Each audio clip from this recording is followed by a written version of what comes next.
Brought to you by Sensodyne K. बस back नहीं आया। SLS पैराफिन और दूध का करंट भी कौन? तो लाइफ का करंट ऑन। कुछ भी तो ट्राई करके देख ले। Sensodyne K toothpaste for sensitive teeth. आजकल इतनी गर्मी पड़ रही है कि बिना एसी गुजारा एकदम मुश्किल है। जब भी हम तपती हुई गाड़ी में बैठते हैं तो तुरंत एसी फुल ब्लास्ट पर चला देते हैं ताकि गाड़ी जल्दी से जल्दी ठंडी हो जाए। अगर आप भी ऐसा करते हैं तो रुक जाइए, ये आपकी सेहत के लिए नुकसानदेह है।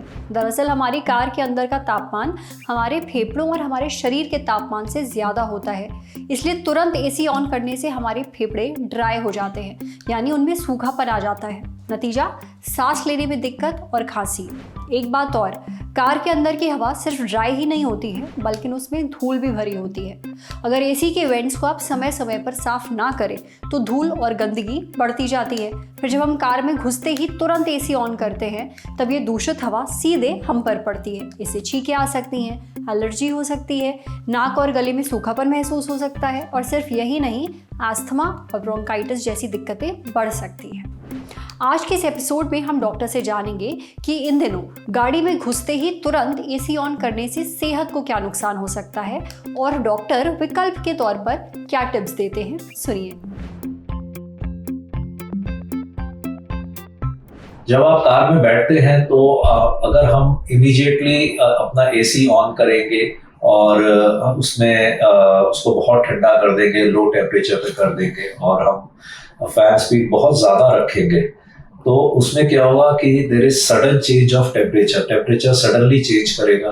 बॉडी उतनी जल्दी अडेप्ट नहीं कर सकती उस ठंड को और फिर हमें तकलीफें होगी। हमारे सिर में दर्द हो सकता है, हमारे बॉडी में दर्द हो सकता है। कई बार देखा गया है कि बॉडी का टेम्परेचर भी रिएक्शनरी बढ़ जाएगा।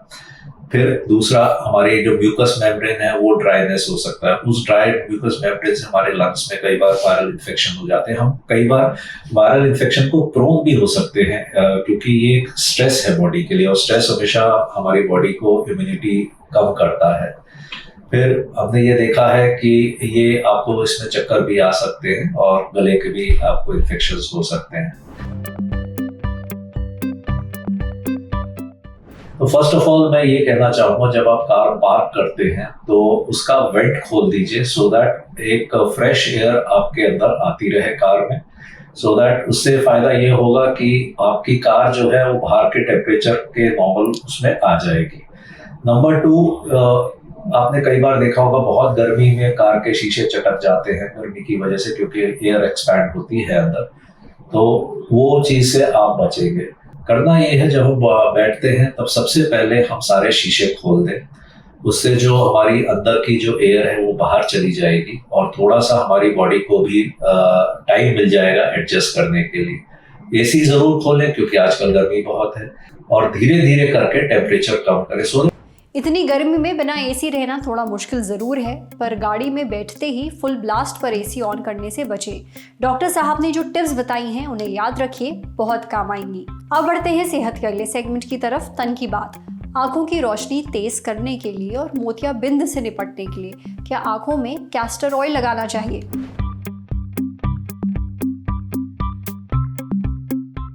आजकल सोशल मीडिया पर एक ट्रेंड खूब चल रहा है आंखों में कैस्टर ऑयल लगाने का। इसमें लोग अपनी बंद आंखों के ऊपर एक आध बूंद ये तेल लगाते हैं, फिर वो पलकों के जरिए धीरे धीरे आंख के अंदर चला जाता है। अब ट्रेंड में शामिल लोगों का मानना यह है कि इससे आंखों को बहुत फायदा होता है। मोतियाबिंद और ग्लूकोमा, जिसे हम काला मोतियाबिंद भी कहते हैं, इनसे छुटकारा मिलता है। हालांकि सेहत से जुड़े ऐसे ट्रेंड आपको आंख बंद कर फॉलो नहीं करने चाहिए।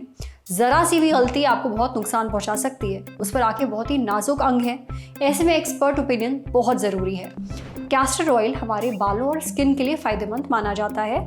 ये एक नेचुरल मॉइस्चराइज़र होता है, लेकिन क्या ये हमारी आंखों के लिए सही है? क्या इससे मोतियाबिंद और ग्लूकोमा ठीक किया जा सकता है? इस बारे में हमने बात की डॉक्टर नेहा जैन से। डॉक्टर नेहा बताती हैं कि कैस्टर ऑयल मोतियाबिंद या ग्लूकोमा ठीक कर सकता है, इसका कोई भी साइंटिफिक प्रूफ नहीं है। उल्टा इसे आंखों पर लगाने से आंखों में जलन हो सकती है, एलर्जी हो सकती है, आंसुओं की क्वालिटी घट सकती है, धुंधला दिखाई देने लगता है और आंखों में इन्फेक्शन भी फैल सकता है। कैस्टर ऑयल हमारी पलकों को चिकनाई देने वाली ग्रंथियों को ब्लॉक कर सकता है, जिससे आंखों में सूखेपन की दिक्कत हो सकती है और सिर्फ यही नहीं, कॉर्नियल अल्सर भी हो सकता है। कॉर्नियल अल्सर में आंखों के कॉर्निया पर घाव हो जाता है।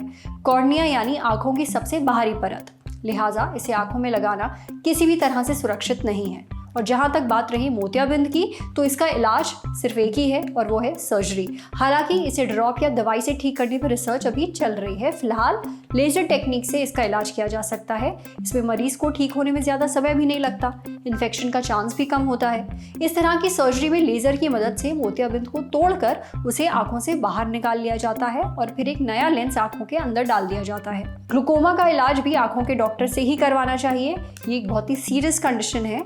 इसके इलाज के लिए कुछ ड्रॉप्स दवाइयाँ दी जाती हैं और कई बार सर्जरी भी की जाती है ताकि आंखों पर पड़ने वाला प्रेशर कंट्रोल में आ सके।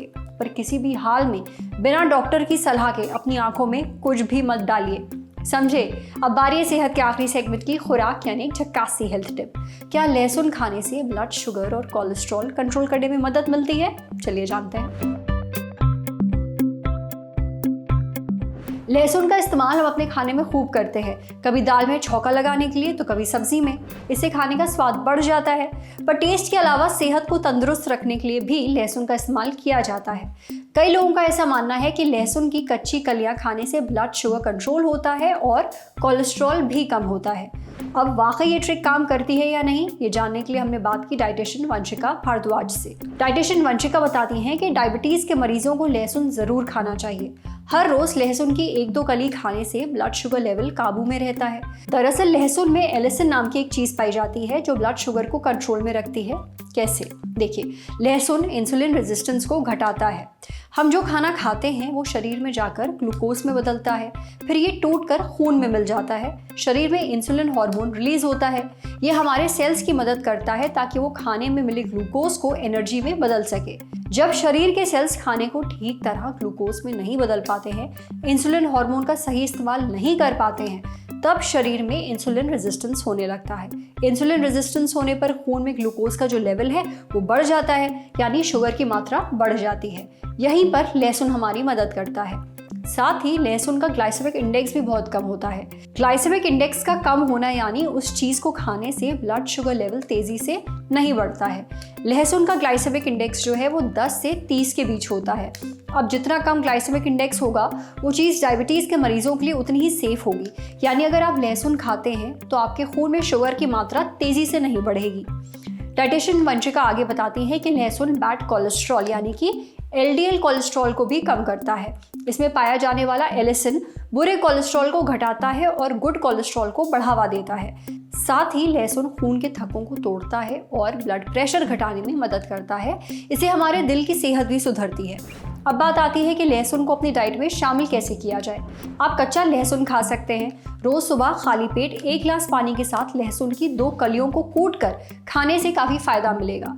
इसके अलावा सब्जी, दाल या खाने की किसी भी चीज़ में आप लहसुन को डाल सकते हैं या फिर लहसुन के सप्लीमेंट्स भी ले सकते हैं। हालांकि कुछ लोगों को कच्चा लहसुन खाने से सीने में जलन महसूस हो सकती है। साथ ही गैस, जी मचलाना, उल्टी और दस्त जैसी समस्याएं भी हो सकती हैं। इसलिए लहसुन को बहुत ज़्यादा ना खाइए। एक दिन में लहसुन की 2 कलियां खाना पर्याप्त रहेगा। इसके अलावा अगर आपको कोई ब्लीडिंग डिसऑर्डर है या आप ब्लड थिनर ले रहे हैं तो लहसुन खाने से पहले एक बार अपने डॉक्टर से बात ज़रूर कर लें। आज सेहत पर इतना ही। अगर आप एक डॉक्टर हैं, हमसे कुछ शेयर करना चाहते हैं तो जो ईमेल आईडी इस वक्त आपको अपनी स्क्रीन पर दिख रही है उस पर हमें एक मेल भेज दीजिए। शुक्रिया।